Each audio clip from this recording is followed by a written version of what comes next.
개천에서 용이 난다, 개천용, 이런 말 들어보셨죠? 작고 보잘것없는 집안에서 큰 인물이 나왔을 때 우리 한국에서 사용하는 말입니다. 여러분, 지금은 한국이 잘 사는 나라지만 1960년대에서 80년대에 한국이 급격하게 산업화가 되고 도시화가 되고 근대화를 경험했지 않습니까? 그래서 옛날에는 농촌에 많이 살았는데 좀 이렇게 눈치가 빠르고 세상 아시는 분들은 도시로 이사를 가거나, 나는 못 가더라도 농사를 지어서 돈을 벌어야 되니까 자식만은 공부를 시켜서 대학을 다 보냈단 말이에요. 그래서 또 뼈를 깎는 잠을 줄여가면서 공부해서 시골 출신 인재들이, 그중에 공부 잘하는 애들은 판검사가 되고 교수가 되고 의사가 되고 또 기업인으로 성공도 하고. 우리 한국에 우리가 살았던 세대의 여러분 친구분들 아마 그런 이야기 주변에 많이 볼 거예요. 우리 부모님들은 못 배운 한을 일제시대에 겪었죠. 전쟁 겪었죠. 못 배웠어요.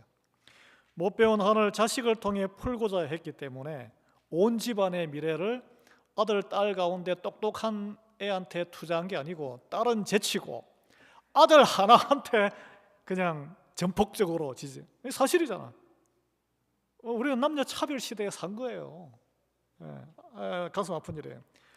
근데 이제 그렇게 해서 이제 온 집안이 돈을 투자해가지고 투자를 했는데, 항상 또 그게 해피엔딩으로 끝나는 게 아니에요. 한 사람의 영혼을 뒷바라지하느라고 그 형제 자매들은 제대로 배우지도 못하고 가난의 굴레에 남았다는 거예요. 특히 누나들 공장에 가서 그냥 어린 나이에 그게 구로공단부터 해가지고 얼마나 그런 이야기 많습니까? 너희들이 힘들게 해서 남동생 했더니 동생이 출세해가지고, 이 드라마가 아닙니다. 실제 많은 이야기입니다.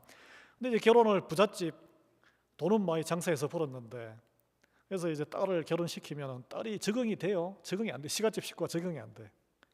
그래서 서로 어울리지 못하는 비극들이, 그런 드라마가 실제로 펼쳐지곤 했는데, 온 집안의 희생과 뼈를 깎는 노력으로 개천의 용이 되어서 세상에서는 사회적인 지위가 올라갔지만 정작 자기 혼자만 잘 사는 삶을 우리가 성공이라고, 성공한 삶, 행복한 삶이라고 할 수 있냐 이거예요. 우리 지역의 리아이밸리에, 저도 이제 주변에 이제 그런 분들 많이 흔하지 않게 뵙는데, 이민사회는 다른 길을 걸은 이들이 있습니다. 그 같은 길은 한국에서는 우리 이제 개천의 용이 살았던 그 참 그런 모습은 굉장히 흔해요. 저희 집안에도 있고. 한국에 잘 살지만 90년대 초만 해도 여러분 이민 지금 50년 되신 분들은 올 때 생각해 보세요. 한국과 미국 하늘과 땅 차이예요. 생활 격차가. 그죠? 지금은 한국이 더 어떤 사람은 잘 산다 그러는데, 그래서 먼저 미국에 정착해서 우리 교우들 중에 조국에서 어렵게 지내는 형제 자매를 하나씩 다 초청한 거예요. 또 형제 자매가 아니라도 뒤늦게 오는 이민자들을 다 형제 자매처럼 정착을 도와주고 돈도 주고 비즈니스도 알아주고 영어도 통역해주고, 우리 이민사회는 그렇게 형성이 됐습니다. 사실은 우리 교회도 마찬가지예요. 그래서 크레딧이 있어요, 운전면허증이 있어요, 어디 가려고 그러면 태워서 데리고 다녀야 되는 거예요. 요즘 이민 오시는 분은 그런 걸 몰라요. 그리고 예수 그리스도를 전해서 함께 구원받는 백성이 되게 만드신 분들이 지금 이제 한 분, 두 분 돌아가시고 계시죠. 지금 이미 돌아가신 분도 계시고. 우리 젊은 세대가 그걸 알아야 돼요. 지금 시대가 바뀌어가지고 그런 시대 이해를 못 하시겠지만, 나 혼자 성공하고 구원받는 것으로 인생이 완성되지 않는다. 그분들은 어떻게 하셨을까요? 그냥 힐련이기 때문에 안 해요. 하나님을 만났기 때문에 알게 된 거예요. 참된 성공은 내 자신만 높아지는 인생이 아닙니다, 여러분. 다른 사람을 세우는 인생이 정말 성공한 인생이에요. 하나님을 깊이 알아갈수록 그분이 우리를 복의 통로로 부르셨다는 것을 깨닫기 때문에, 하나님께서 우리 성경의 믿음의 아버지로 칭해지는 사람은 아브라함의 아브라함, 아브라함을 부르시며 하신 말씀이 내가 너로 복의 통로가 되게 하겠다. 내가 너를 복으로 삼겠다. 너를 만나면 다 구원의 길로 인도받게 하겠다. 이 말이거든요. 예. 내가 너를 복 주겠다가 아니고 내가 너를 잘 먹고 잘 살게 하겠다. 너 형제 너 이웃이 죽든 말든 don't care. 그런 삶을 하나님 믿고 잘 살아라. 이게 아니었다는 거예요. 그래서 그의 아브라함의 믿음의 계보를 통해서 아브라함과 그 자식들, 손자, 손녀, 후손 보십시오. 온갖 안 좋은 일 다 일어나고 인생에서 우리가 보기에는 명문 집안이 아니에요. 그냥 별의별 일이 다 기록되어 있잖아요, 성경에. 예수 그리스도를 보내시어 천하 만민이 구원에 이르는 길이 열렸습니다. 왜? 그럼에도 불구하고 믿음으로 복의 통로로 살아야 되겠다는 길을 꿋꿋이 걸었기 때문에. 여러분, 신앙생활도 마찬가지예요. 나 혼자 은혜 받고 구원받았다고 만족하고 인생이 끝나는 게 그게 끝이 아니란 거예요. 참된 성공은 나의 영적인 성장에만 머물지 않고, 이게 신앙생활이 돛 닦는 게 아닙니다. 등급이 9등급에서 1등급으로 올라가는 게 아니란 거예요. 이게 나에게 맡겨주신 가정과 교회와 이웃 공동체를 함께 세워가는 것이란 거죠. 오늘 이제 말씀이에요. 말씀.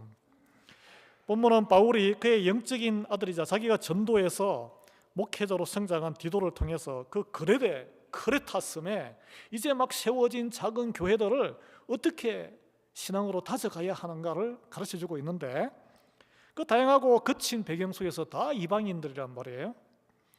예수님을 막 영접한 성도들을 향해서 바울이 특이하게 오늘은 연령별로, 세대별로, 남녀별로 서로 다르게 이렇게 가르치라고 지켜야 할 덕목을 말해주고 있습니다. 우리가 적용을 해야 돼요. 여기 계신 분, 우리는 각 인생의 단계에 지금 살고 있어요. 젊거나 연로하시거나 내가 원치 않았는데 영원히 젊고 세상에서 더 많은 기회가 주어지는, 미국도 마찬가지로 남자로 또는 여자로 살고 싶거나, 내가 선택할 수 있는 게 아니에요. 하나님이 그렇게 주신 거예요. 세대와 성별에 맞춘 하나님의 바른 교훈이 있다는 거예요. 우리 나누고 보고 싶습니다. 제가 세상에서 흔히 쓰듯이 설교 제목을 남녀노소라고 하지 않았습니다. 노소, 남녀, 이 성경에 오늘 여기에 나오는 순서대로예요. 노소, 여남이라고 할 수 있겠지만 남자를 먼저 언급하더라고, 사도 바울이.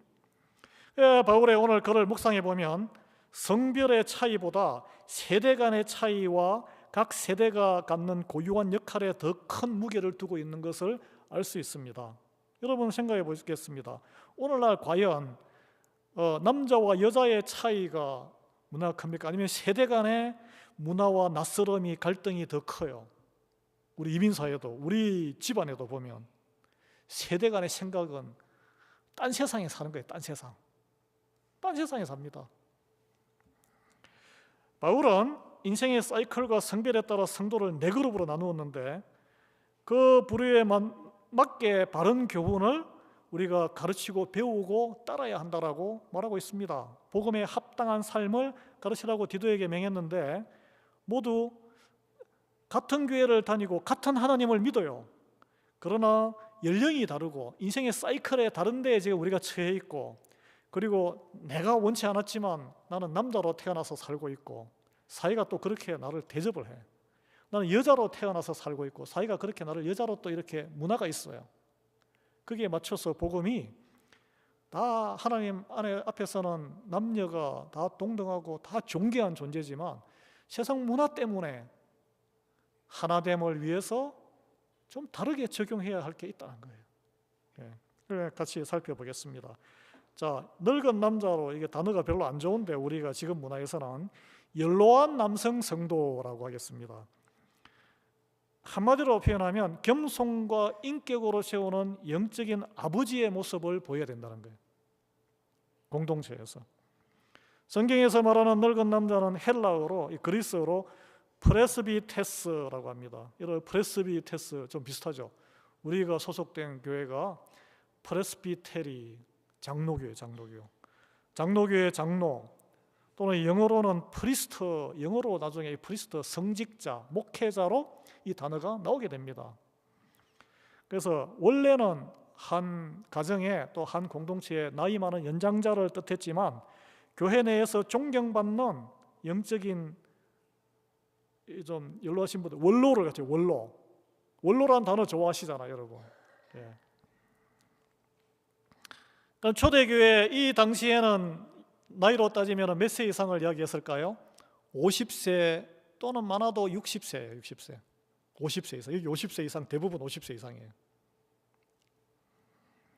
구약 민수기 8장에 보면 그 예배 업무에 종사했던 레위인들이 업무를 언제부터 거기에 이제 회막 봉사를 시작했냐 하면 만 25세부터 시작했습니다. 그래서 은퇴 나이가 50세예요.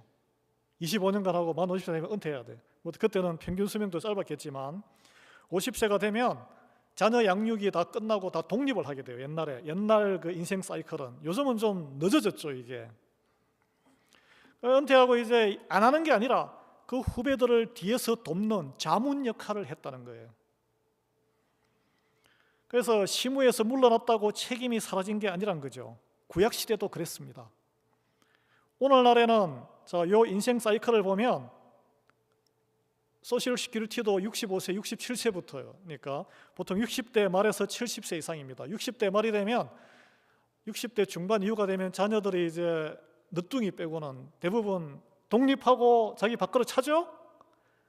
예? 그게 이제 은퇴하는 시기인 거예요, 이게. 그때 이제 성경용어로 늙었다 이렇게 되는 거예요. 예. 그러면 여러분 어떻게 생각해요? 교회에서도 시무 안 하시고 우리 교회 어떤 교회는 65세부터인데 시무 안 하는 게 우리 교회는 70세 정도로 하시더라고요. 나는 이제 뒤로 이렇게 물러서 안 해도 돼. 젊은 사람들한테 기회를 줘야지. 예, 맞는 말인데 그렇지 않다는 거예요. 특히 우리 미국 장로교회는 재직과 시무 봉사사에게 남자, 여자, 연령 그런 거 없습니다. 뭐 교회가 규모가 작아서 할 사람이 없어서 그런 것도 있지만 그건 차별이 없어요. 그러나 연로한 남성 성도에게 여전히 공동체의 영적인 기둥이라는 무거운 책임이 남아있다는 거예요. 디도가 2000년 전의 이야기입니다. 이게 고대 노예 사회에 그냥 우리나라로 치면은 2000년 전이면 언제죠? 우리 민족이 2000년 전이면은 삼국시대예요. 삼국시대, 원삼국시대. 그래서 덕목을 이제 제안하는데 연세 드신 은퇴하신 분들 지금 우리 하면 65세 이상 자녀분들이 다 이제 나가서 출가했던 안 했던 직장 가지고 자기 밥그릇 가지고 이제 내가 양육 책임을 좀 들은 분들 적용됩니다. 절제, 경건, 신중, 믿음과 사랑과 인내의 온전함을 요구합니다. 부담스러워요. 온전함을 요구해요. 하나씩 보겠습니다. 절제, 셀프 컨트롤. 내 생각과 고집이 아닌 하나님의 말씀으로 나를 다스리는 능력이에요. 이제 은퇴하고 시무도 하고 장로도 해보고 또는 목사도 나 목회 30년 하고 경험이 얼마나 많아요. 시행착오가 얼마나 많아요. 생각이 딱 있어요. 절제가 안 돼요. 그러면 후배들한테 보니까 다 보여. 이래라 저래라 간섭하기가 쉬워요. 그리고 특히 육신이 약해지고 외모가 한때는 젊었을 때는 그렇게 아름다운데 저도 이제 우리 은퇴하신 분들 젊을 때 사진 신방 가서 보면 깜짝깜짝 놀라잖아요. 미모가 너무 인물이 너무 환하신 거예요. 젊었을 때 그런 시절 다 있었잖아요. 육신이 약해지고 외모가 허물어질 때에 우리가 피해갈 수 없는 길이에요. 과거에 내가 라떼 과거의 영광을 자꾸 언급하면 그게 자랑이 됩니다. 나의 연약한 겉보이는 연약한 것을 포장하기 위해서 내가 과거에 이런 걸 말을 내보이고자 하는 것이 유혹이에요. 그게 바로 자기 절제를 잃은 증상입니다.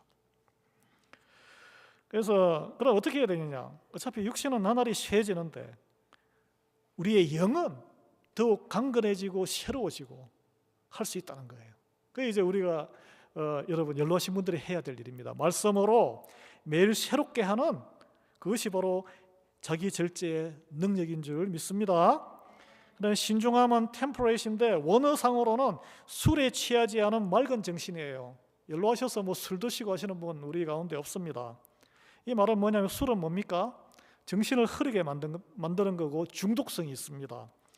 그래서 몸이 원하는 거기 때문에 내 마음이 원하는 대로 이끌려서 이렇게 살면은 그냥 쓸데없는 말이 나오고 쓸데없는 태도가 흐트러지고, 다른 사람들을, 내가 존경하는 장로님이고 우리 교회 선배님인데 저런 모습을 보이고 하면은 실족을 시켜요, 다른 사람들을.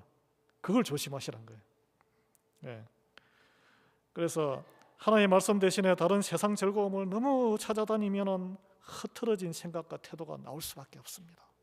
그걸 각별히 조심할 때가 은퇴하신 이후에 우리 성도의 삶이란 거죠. 그리고 이제 마지막으로 온전한 믿음과 사랑과 인내의 모습으로 정진하라고 했는데, 참 온전하니까 너무 부담스럽죠. 온전은 완벽한 게 아니고 원어로는 건전하고 건강한 신앙을 말합니다. 보기에 건강한 신앙을 가지시고 계시구나. 예배, 그러니까 연세 드시면은 주일 예배에 나와서 앉아만 계셔도 은혜로운 거예요. 은혜로운 거예요. 딴 거 뭐 많이 하실 필요도 없이. 그리고 사랑이라고 했는데 여기에 사랑의 단어는 아가페입니다, 여러분. 사랑에는 세 종류가 있잖아요. 막 끓어오르는 육신의 정력, 매력에 이끌리는 에로스가 있고, 의리로 뭉치는 필로스가 있고, 아가페는 예수님이 우리에게 보여주신 사랑입니다. 그래서 성숙할 때만 나올 수 있는 사랑이에요. 내가 좀 손해보더라도 그런 거 하실 수 있잖아. 우리 믿음에 장성하신, 지금 은퇴하신 장로님이나 권사님들 다 눈에 인생이 보이잖아, 인생이. 그래서 찾아가서 따독거려주고, 내 자식이 아니더라도 그런 특권을 주신 거예요, 연로하신 분들에게는. 예. 그걸 특권으로 생각하고 감사하게 생각해야 돼. 그리고 인내, 왜 인내가 있을까요? 끈기 있게 참아내는 결단인데, 누가복음 8장 15절에 인내로 열매를 맺어라 라고 되어 있습니다. 인내, 오래 참는 것이 사랑의 본질이에요. 참을 수 없는 것도 참으시고, 그럼으로써 연약한 믿음을 가진 사람의 구원에 이르게 불신자들도 전도하게 해야 되고, 그 인내의 결과는 열매의 열매, 또 성령의 열매, 존경을 받잖아. 그러면 내가 성령의 성품을 가진 것으로 이제 드러나기 때문에 다른 교우들에게 존경을 받게 됩니다. 인내는 힘들죠. 세상 말도 인내는 쓰지만 열매는 달다. 구원의 열매가 가장 단 거예요, 인생에. 그다음에 로마서에 보면은 집중적으로 인내가 많이 나오는데, 이 로마서는 바울이 말년에 쓴 거거든요. 믿음이 장성해서 쓴 거라 성도들이 주 안에서 인내하는 것을 곳곳에 강조하고 있습니다. 환난은 인내를 낳는다 그랬습니다. 어려움이 있더라도 주 안에서 꿋꿋한 모습을 보이셔야 돼요. 그리고 8장 25절에 로마서 보면 인내로 예수님의 오심을 기다릴 수 있다 그랬어요. 예수님이 오시는 걸 기다리는데 인내하셔야 돼. 에이, 안 오네. 그게 아니란 거예요. 그리고 로마서 15장 5절에 인내와 위로를 하나님이 주신다 그랬어요. 주님께 매달리면 주실 줄 믿습니다. 예. 하나님이 우리의 구원을 위해서 누가 인내하셨어요? 온갖 아브라함의 자손들도 그렇고 온갖 구질구질한 모습이 성경에 다 나오죠. 그럼에도 불구하고 오래 참으시는 분이 누구세요? 하나님이 하나님. 예, 그 하나님 믿고 인내하시기 바랍니다. 그리고 그래서 연로한 남성 우리 성도님들은 나이와 신앙 경력을 내세워서 바른 끈과 근의를 주장해서는 안 됩니다. 남의 의견을 무시하지 않는 겸손한 인품을 계속 연마하셔야 돼요. 그래서 인내로 모든 일에 후배 세대에게 양보하시고 주님의 사랑과 아가페 사랑을 보이고 온전한 믿음을 끝까지 지켜서 주님 만날 그날에, 그럼 어떻게 됩니까? 성경에 약속이 있잖아요. 승리의 면류관, 영광의 면류관, 생명의 면류관을 내가 너에게 주노라. 예, 참지 못하는 자는 그걸 못 받는 거예요. 중간에 42.195인가요? 마라톤 하는데 너무 힘드니까 에이 하면은 마지막 완주 메달이 주어집니까? 아니죠. 그것이 젊은 세대에게 존경받는 영적 아버지의 모습이란 거예요. 우리 모든 교회에 연로하신 우리 성도님들, 남자 성도님들이 이런 영적 아버지의 모습으로 더욱 성숙하기를 예수의 이름으로 축원합니다. 이제 이어서 늙은 여자라고 하는 연로한 여성 성도, 놀랍게도 다음 세대를 가르치는 걸 바울이 딱 이 나이 드신 여자 성도님들에게 저는 놀랐어요. 이 문구를 보고 영적 스승의 모습을 보여주고 있습니다.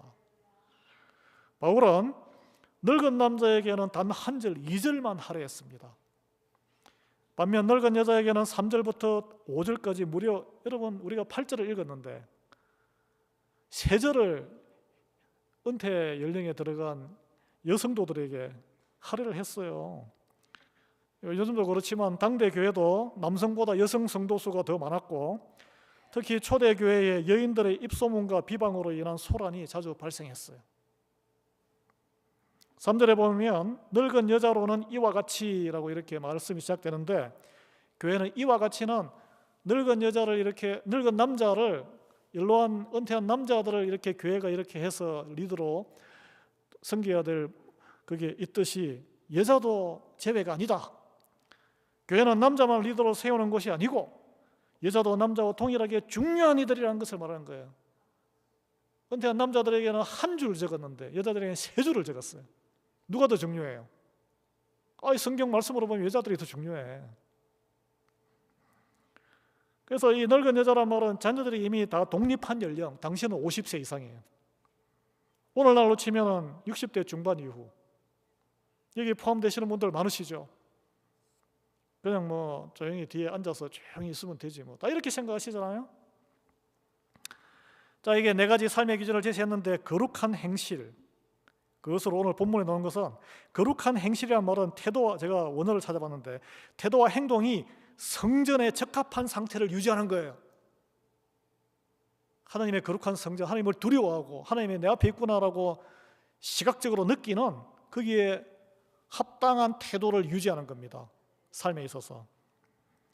고린도전서 14장에 보면 바울이 요 앞에만 끊어버리면 여자 비하 발언이 되는데 연결해서 읽으면 이래요. 모든 성도가 교회에서 함과 같이 여자는 교회에서 잠잠하라. 근데 모든 성도와 교회에서 함과 같이가 앞절이고 여자는 교회에서 잠잠하라가 뒷절이거든요. 근데 성경은 여러분 원래 절구분 없이 쭉 연결되는 편지입니다. 그래서 모든 성도가 교회에서 잠잠한데 여자들이 잠잠하지 않은 거예요. 그 고린도 교회가. 그래서 이 말씀을 한 거예요. 그래서 나아가서 교회에서 여자들 입 닫으라고 여성 비하적인 표현으로 오해할 수 있지만 모든 성도가 교회 오면은 경건하게 조심하고 세상 말 닫고 딱 조용한데 이 여인들이 그게 적용이 안 된 거예요. 그래서 여성도들이 당시 그 고린도 교회도 말이 많았다는 거예요. 말이 모이면 말이 많아요. 목장에 모이고 밥 먹을 때 또 사역할 때. 고린도전서 14장 30절에 하나님의 말씀이 너희로부터 난 것이냐 또는 너희에게로만 임한 것이냐 이것으로 비추어 볼 때 초대교회 고린도의 그 성전에서 여성도들이 사역도 하지 않았겠습니까? 하나님의 말씀을 이용해서 말들이 많아서 무리를 빚은 것을 우리가 추정할 수 있습니다. 그래서 두 번째 덕목, 여자들 중에 우리가 교회 와서 언니라 하지 마세요. 집사님이든 공식 호칭을 부르시고. 그러니까 여자분들에게 이 서열이, 나이 서열이 더 막 칼같이 이렇게 정해져 있잖아요 지금. 예. 두 번째 덕목이 뭐냐면은 모함하지 말아요. 모함 금지. 초대교회 여인들이 모여서 남을 비방하고 뒷담화하는 일이 많았다는 거예요. 2000년 전의 이야기입니다. 우리 교회 이야기가 아니고 가십 이야기하고 누가 이랬더라 슬쩍슬쩍 흘리고. 저는 끼워 넣지 마세요 거기에. 저에게 대한 코멘트 할 일 있으면 저에게 직접 와서 하세요. 이 모함의 단어는 헬라어로 디아볼로입니다. 뭐예요 디아볼로? 마귀 사탄이에요. 참소하는 자. 교회 안에서 남을 참소하고 험담하는 것은 마귀 노릇하는 거예요. 왜 마귀의 종이 됩니까? 우리가 하나님의 자녀인데. 교회에서는 그럼 무슨 말을 해야 되냐? 말씀으로 기도하는 것 위에는 잠잠하셔야 돼. 그리고 나아가서 술에 종이 되지 말라. 술은 중독성이 있다고 말씀드렸죠. 이건 단순히 알코올을 의미하지는 않습니다. 술은 왜 마십니까? 내 기분과 육신을 기쁘게 하기 위해서 마시는 거예요. 육신의 정욕을 달리기 위해서 빠져드는 게 요즘 디지털 시대의 술은 셀폰에 있는 유튜브, 드라마 또는 돈 버는 돈 새는 즐거움, 세상적인 여가에 절제를 잃지 말라는 거예요. 절제. 뭐 할 수는 있죠. 절제를 잃지 말라는 거예요. 바울은 또 놀랍게도 이 연로한 여성도들에게 자, 우리 교회에 50대를 넘어서 자녀가 다 이제 출가한 많은 분들이 계신데 특별한 사명을 주고 있습니다. 선한 것을 가르치는 교사예요. 교사가 없으면 학생이 교회 와서 공중에 붕 뜹니다. 젊은 세대가, 어린 세대가. 우리 주일 교사가 없잖아. 성경적으로 보면 누구 책임이에요? 목사 책임도 아니고 젊은 세대가 보통 다른 교회에서는 자기 자녀가 있으니까 가서 주일 교사 하는데 신앙생활을 오래 하신 여자분들 책임이에요. 제가 책임을 막 묻는 게 아니고 성경적으로 그렇다 이거예요. 그래서 가정과 교회에서 젊은 여성들과 다음 세대에게 선하신 하나님을 가르쳐야 한다는 거룩한 소명이 누구에게 있다고? 자녀 양육이 다 끝난 교회에 연세 드신 여자분들, 성도들에게 있다는 거예요. 저는 이걸 보고 놀랐어요. 왜 그런 거 생각해 보니까 여러분, 믿음이 흘러가는 것은 아버지가 믿음이 좋아서 엄마가 믿음이 없으면 그 다음 세대에 믿음이 흘러가기가, 교육하기가 어렵습니다. 유대인들은 엄마가 유대인이냐 유대 전통을 지키느냐에 따라서 그 혈통이 유대인으로 인정이 받는 거예요. 그래서 실은 가정에서 영적인 책임은 머리는 아버지잖아요. 그러나 실제 자녀를 가르치고 덜덜덜덜 볶는 사람은 누굽니까? 공부하라고? 엄마예요, 엄마. 네. 그래서 교회에서 다음 세대를 신앙으로 제대로 가르칠 책임의 무게는 성경적으로 보자면 은퇴한 여성도님들 피해 나갈 수 없습니다. 주일학교 교사부터 젊은 층의 성경 공부 인도, 성경 공부하고 같이 하는 거는 목사가 다 하는 거지. 목사는 교재를 정하고 가이드라인을 주는 거죠. 다른 미국 교회들은 주일 예배하기 전에 1시간 전에 모여서 같이 다 성경도 읽고 다 합니다. 특히 침례교회가 그런 전통이 강하죠. 오늘 말씀은 그렇다는 거예요. 그리고 이제 나아가서 젊은 남성을 말하기 전에 젊은 여성 성도들이 먼저 나옵니다. 젊은 여자들은 말씀 안에 가정을 지키는 파수꾼의 모습인 것을 알 수 있습니다. 오늘날로 치자면 자녀를 생산할 수 있는 연령과 또 자녀를 양육해야 하고 한창 바쁜 20대에서 50대의 여성 성도들입니다. 자녀가 있건 없건 상관없이 가정생활에 한창 바쁜 연령이에요. 가장 중요한 역할은 고대 사회이기 때문에 그럴 수도 있지만 가정을 잘 지키는 거예요. 가정 경영. 요즘은 뭐 남편하고 같이 하지만, 그리고 남편 사랑, 자녀 사랑, 가정 돌봄으로 이렇게 나와 있습니다. 여러분, 여기에 특이한 점은 남편과 자녀를 사랑하라고 했는데 이 쓰인 단어가 연로하신 분들, 남자분들에게 쓰인 그 사랑의 아가페가 아니란 거예요. 놀랍게도 에로스도 아닙니다. 20대면은 막 눈에 그냥 꿀물이 흐르고 좋을 때잖아. 그래 자녀를 생산할 나이잖아. 또 20대 결혼하면. 에로스도 아니에요. 형제 간의 우정이나 이성적인 친밀함을, 이성적이라는 것은 남녀가 아니고 religion, 어떤 논리와 생각으로 의리, 뜻이 뭉친 필로스입니다. 필로스. 그것으로 아내가 남편과 자녀를 사랑해야 된다는 거예요. 왜 성경은 아가페도, 우리는 엄마들이 자식한테는 아가페를 하고 남편한테는 에로스로 접근했다가 나중에 이제 하니까 무뎌져서 세월이 가니까 그냥 막 짜증나고 그런 관계로 변하고 내가 원하는 걸 들어주지 않으니까 정오하는 관계로까지 막 바뀌고 어떤 이들은 막 관계가 결별되기도 하는데 왜 필로스라는 이 단어를 쓸까요? 의리로 사는 거예요. 의리로. 하나님의 뜻 안에. 예? 주 안에서 말씀으로 서로 교우관계가 먼저 형성으로 사랑하라 이거예요. 딸을 사랑할 때 하나님의 똑같은 성도로 그 딸과 아들을 바라보고 사랑해야 그 관계가 이상하게 꼬이지 않습니다. 남편을 바라볼 때도 마찬가지라는 거예요. 특히 젊은 층에서. 안 그러면 제가 유튜브에 뭐 결혼 단계 6단계가 있는데 그중에서 보통 한 3, 4단계에서 서로가 이제 차이점이 발견되니까 그때 다 깨진다 그래요. 근데 그걸 뛰어넘으면 그걸 있는 대로 받아들이고 상대방을 존중하고 뭐 이런 게 있는데 말씀 안에서 이 필로스의 사랑으로 내가 형제 자매 서로 존중하는 하나님의 자녀다라고 생각을 하면 그 사랑으로 하면은 결혼과 가정이 파탄 지경에 이르지 않는다는 것이죠. 예. 그 사랑으로 하면 세상적인 영화를 위해서 출시하라고 자녀를 덜덜덜덜 볶고 나의 마치 몰래 그 우상이라든지 그런데 막 불태워서 드리는 제물로 삼지 않는다는 거예요. 그리고 이제 우리가 여러분 가운데 많은 이들이 받아들이기 힘든, 특히 젊은 여성도들이 받아들이기 힘든 젊은 여성도들에게 하는 게 자기 남편에게 복종하라라고 권면하라고 했습니다. 예. 이런 여성의 인격을 비하하는 것이 아닙니다. 하나님이 정하신 가정의 질서의 영적 질서가 있는 공동체를 건강하게 세우고 지키기 위함이에요. 책임은 남편에게 있는 거예요.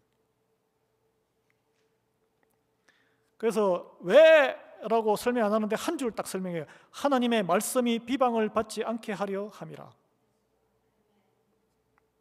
아마 20세기를 살고 오늘 살아가는 젊은 여인들은 이 말씀을 적용하기가 쉽지 않을 겁니다. 어머니와 할머니의 신앙적인 삶이 다음 세대인 딸과 며느리에게 행실로 전수되어야 합니다. 남편 알기를 그냥 우습게 알고 그러면은 딸들이, 그리고 그러다가 또 맨날 부부싸움하면 아들, 딸들이 결혼을 안 해요. 그렇게 살까봐. 말로는 성경 말씀을 믿는다고 하면서 삶의 현장에서 전혀 다른 방식으로 행동한다면 다음 세대, 성경 말씀은 지금 이 시대와 맞지 않는구나. 내가 사는 시대와는 맞지 않아. 그게 바로 하나님의 말씀을 비방하는 거예요. 여러분, 우리가 사는 시대를 포함해서 모든 세대의 시대 환경과 관계 문화는 계속 바뀝니다. 세상 문화와 시대 관계는 다 바뀌어요. 그러나 하나님은 변개함이 없으세요. 말씀도 변함이 없습니다. 저희 어머니는 1926년생, 그 위에 큰 이모는 1910년대생이신데 큰 이모보다 4살인가 6살 어렸어요. 그 전시대 우리 할아버지, 제가 족보를 보니까 할아버지 위에 정절아버지는 할머니가 나이가 보통 4살 정도 많으시더라고. 그렇죠? 근데 우리 시대는, 제 시대는 어때요? 4살, 여자가 4살 어리면은 이거는 찰떡궁합이야. 옛날에 이제 여성이 안 믿을 때 사주 안 보고 그냥 결혼해도 잘 살아. 그런 시대를 살았지만 지금은 어때요? 요즘은 뭐 보니까 나이는 아무 상관도 없고 도리어 배우자 되는 여자가 뭐 10살 많고 16살 많고 9살 많고 4살 많고 불과 우리 지난 100년 사이에 이렇게 엎쳤다가 덮쳤다가 변하는 거예요. 제가 드리는 말씀은 세상 조류는 변한다는 거예요. 그래서 세상 조류에 지금 내가 속한 이 조류가 편하니까 이 조류에 맞추어 살 것인지, 이 조류를 거슬려면 왕따를 당하거든. 왕따를 당해도 나를 쳐서 내가 좀 손해보더라도 세상 조류에 거슬러 하나님 말씀에 따를 것인지는 각자의 신앙적인 결단이라는 거예요. 또 이 말씀을 악용해서 막 자기 그 영향력을 행사하려고 가족이나 부부간에, 그건 악한 일이죠. 우리는 기본적으로 나이와 남녀에 상관없이 주 앞에서 동등하고 존귀한 자들입니다. 역할이 다를 뿐이에요. 역할이. 이제 마지막으로 젊은 남성 성도, 젊은 남자에 대해서 딱 한마디 합니다. 특히 딱 한마디예요. 말씀으로 자기를 가두는 신중함. 신중하라. 젊음의 특징이 무엇입니까? 혈기와 의욕입니다. 하나님 앞에 열심을 내는 거 정말 좋은 일이죠. 그러나 의욕이 앞서서 하나님의 일을 한다고 나서지만 그것이 말씀으로 통제되지 않는 열정은 제어장치 없는 곱비 풀린 망아지란 거예요. 그래서 여러분 자녀를 잘 양육하고 잘 한다는 게 그것들이 원하는 것을 다 채워주면 자녀가 망하는 길입니다. 곱비를 채워야 돼요. 부모가 제대로 된 곱비를. 그 자녀 양육의 방법이에요. 쉽지 않은 일이죠. 저는 어릴 적에 농촌에서 방과 후에 소를 먹이러 산에 올라가고 했습니다. 동네 친구들과. 근데 시골이니까 논두렁길을 지나야 돼. 뭐 큰 길이 신장로도 지나지만은 논두렁길을 지나야 산에 가는 거예요. 근데 이제 지금 이때쯤 되면 여름 방학 때 벼가 이 정도로 자라잖아요. 파릇파릇 연하고 얼마나 먹고 싶겠어 소가. 근데 어미소는 콧뚜레를 이렇게 딱 뚫어가지고 이렇게 끌고 가니까, 그리고 훈련을 받아서 탁 보고 해가지고 냄새 맡아보고 먹고 싶지만 참아. 예? 많이 두들겨 맞았으니까 그냥 꾹 가는데, 이 송아지들은 일단은 콧뚜레가 없어요. 목에 매가지고 가지만은 얼마나 발버둥을 치고 그냥 그걸 못 참아가지고 벼를 뜯어먹고 논에 가서 뛰어다니고, 그러다가 이제 몇 타작 만난 거예요. 몇 타작. 이 비유예요. 비유. 젊은 세대에 대한 비유. 나의 혈기와 자아를 말씀으로 코를 뚫어야 되는 거예요. 그래서 성령님이 곱비를 묶어서 다스리는 그 능력이 바로 신중함이라는, 신중함. 잠언 29장 18절에 말씀이 있습니다. 제가 현대어 성경으로 가져왔는데, 계시, 하나님의 말씀이 없으면 백성이 방자히 행한다 그랬어요. 그러나 율법을, 말씀을 지키는 자는 복이 있다 그랬습니다. 그래서 우리가 이제 발언하고 행동할 때 교회에서, 또는 여러분 가정이, 구원받은 가정을 생각하면 내가 하는 말씀이, 행동이 하나님 말씀에 적합한가? 쉽지 않은 일이죠. 혈기가 확 먼저 나오는데. 그래서 그걸 이제 말씀 훈련을 통해서 젊은 남성 성도는 자신의 혈기를 길들이는 훈련을 해야 된다는 거예요. 말씀밖에 없잖아요. 그래서 하나님이 쓰시기에 편한 그릇으로 빚어져가는 우리 젊은 60대 밑에 젊은 우리 성도들 되기를, 남성 성도 되기를 바랍니다. 아멘이 없으시네. 아멘. 바울은 또 디도에게 특히 젊은 남성들을 건면할 뿐 아니라 스스로 그들에게 직접적인 삶의 본보기가 되라고 명령합니다. 저에게 하는 말씀인데, 바울은 그때 60 안팎의 나이였고 디도는 40대 중반이었어요. 그러니까 바울은 디도에게 자기 동년배의 젊은이들에게 스스로 모범이 되라고 주문하고 있습니다. 우리에게 다 적용이 됩니다. 교회에서 가장 강력한 권위와 영향력은 말이나 제도에서 나오지 않습니다. 저도 여기서 이제 목회를 좀 하면서 노회의 규정과 뭐 이런 걸 다 제도를 좀 시키면서 아주 푸시해도 안 되더라고요. 그래서 제가 깨달은 게, 내가 모범적으로 안 보여줘서 영적인 감동 감화 영향력이 없구나, 그런 결론을 내리고 있어요. 우리 가정에서도 마찬가지 아니겠습니까? 그래서 모범에서 나옵니다. 연로한 성도님들은 인격과 신앙의 깊이로 젊은 세대에게 모범이 되어야 하는데 신경을 쓰시고, 우리 연로한 여성 성도님들은 행실과 가르침, 여러분 상상도 못하셨죠? 가르쳐야 된다는 거. 그래서 젊은 여성들을 이렇게 세워야 합니다. 젊은 성도님들은 말씀 안에서 자신을 절제하고 훈련받아야 돼요. 말씀의 훈련의 자리에 와 있어야 돼요. 우리가 성별과 연령에 맞게 각자의 자리에 바른 교훈대로 살아갈 때 놀라운 일이 일어납니다. 오늘 성경은 말해요. 교회를 비방하고 복음을 회방하던 대적자들이 아무런 꼬투리도 잡지 못하고 스스로 할 말을 잃게 될 것이다. 이렇게 성경은 말하고 있습니다. 그래서 우리가 늙어가는 세월을 잡을 수는 없어요. 우리가 다 걸어가야 될 길이에요.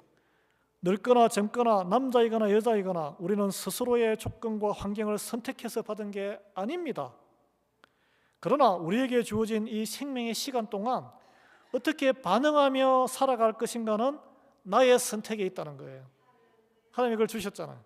그래서 우리가 옳고 하나님이 기뻐하는 선택, 나만 잘되고 잘 사는 개천의 용에 머물지 말고 하나님이 나를 부르신 목적을 기억하는 우리가 되기를 바랍니다. 각자의 위치에서 절제와 신중, 사랑의 삶으로 스스로 모범을 보이시기 바랍니다. 그래서 우리가 가정과 교회가 하나님의 얼마나 그 풍성한 복이 있습니까? 그 복을 다 누리시고 또 그 복을 흘려보내는 통로로 강건하게 세워지기를 주님 이름으로 축원합니다. 하나님 아버지, 오늘 디도서 말씀을 통해 각 세대와 성별에 맞는 성도의 삶을 돌아보게 하시니 감사합니다.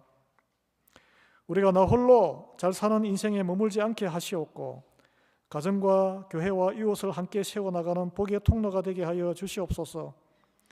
연로하신 성도들에게는 겸손과 사랑의 성숙함을 주시옵고 젊은 성도들에게는 말씀으로 스스로를 훈련하여 다스리는 신중함을 허락하여 주시옵소서. 우리 모두 삶의 현장에서 예수 그리스도의 계절과 모범을 보임으로 하나님의 말씀이 비방받지 않고 복음의 영광이 우리의 삶과 교회를 통해 드러나게 해주실 줄 믿사옵고 예수 그리스도의 이름으로 기도드립니다. 아멘. 찬송 463장 통일